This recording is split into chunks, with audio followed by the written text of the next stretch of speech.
వెంటనే ఆమెని పట్టుకున్నటువంటి పరిస్థితి కాబట్టి ఒక ప్లకార్డ్ పట్టుకొని ఆమె అక్కడికి వచ్చింది. సో మోడీ పర్యటనకి అత్యంత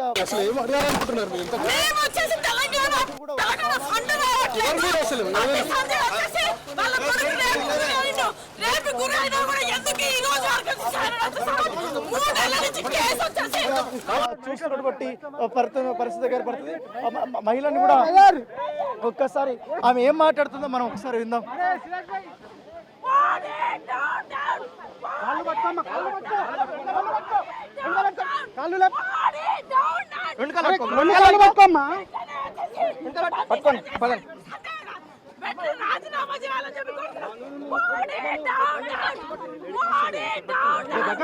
దగ్గర